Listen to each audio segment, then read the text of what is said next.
Hello friends, ఈవేళ నేను ఒక బిజీ డేకి perfect life saver recipe share చేయబోతున్నానండి. జస్ట్ 10 to 15 మినిట్స్లోనే రెసిపీ చేసేయచ్చు. దీన్ని టమాటో పచ్చడి అని, టమాటో గొజ్జు అని మనం ఇష్టంలాగా పిలవచ్చు. కానీ టేస్ట్ మాత్రం నెక్స్ట్ లెవెల్లో ఉంటుంది అండి. ఉల్లిపాయ, టమాటో, దీంతో పాటు ఉడికించిన గుడ్లు ఉంటే చాలు, సూపర్ ఫాస్ట్గా టేస్టీగా ఈ రెసిపీ చేసేయచ్చు. రండి, లేట్ చేయకుండా మన కుకింగ్ స్టార్ట్ చేద్దాం. టమాటో పచ్చడి చేయడానికి ఒక ప్యాన్ తీసుకున్నా. ప్యాన్ హీట్ అయిన తర్వాత 50 ml సన్ఫ్లవర్ నూనె యాడ్ చేసా.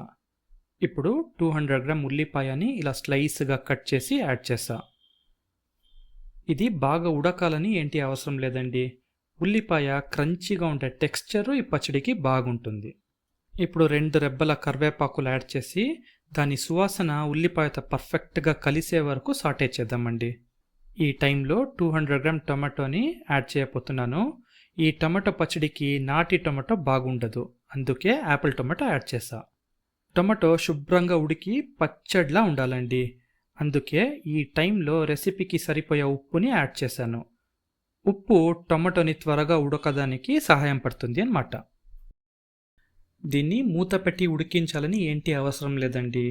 ఇలా బాగా మ్యాష్ అయ్యి ఉంటే చాలు, టొమాటో పచ్చడిలా ఉండాలి. ఈ టైంలో 3 టేబుల్ స్పూన్ ఇంట్లో తయారు సాంబార్ పౌడర్ యాడ్ చేయబోతున్నాను. సాంబార్ పౌడర్ లేకపోతే ఏంటి పర్వాలేదండి, 1 స్పూన్ ధనియా పౌడరు మరియు 2 స్పూన్ కారం పౌడర్ యాడ్ చేస్తే పర్ఫెక్ట్గా ఉంటుంది. ఇప్పుడు కారం పొడి పచ్చి వాసన పోవడానికి 2 నిమిషం పడుతుందండి. అప్పటి వరకు లో ఫ్లేమ్ మీద ఉడికించాలి. కారం పొడి పచ్చి వాసన పోయిన తర్వాత దీంట్లో 1 స్పూన్ చక్కెర యాడ్ చేద్దామండి. ఇది ఈ పచ్చడి రుచిని బాగా పెంచుతుంది. ఈ టైంలో ఉడికించిన గుడ్లు యాడ్ చేసి 1 నిమిషం కలిపితే చాలు, మన టమాటో పచ్చడి రెడీ. అంతేనండి, ఎంత ఈజీ కదా. ఇది చపాతీకి, పరోటాకి, వైట్ రైస్కి మాత్రం భలే ఉంటుందండి.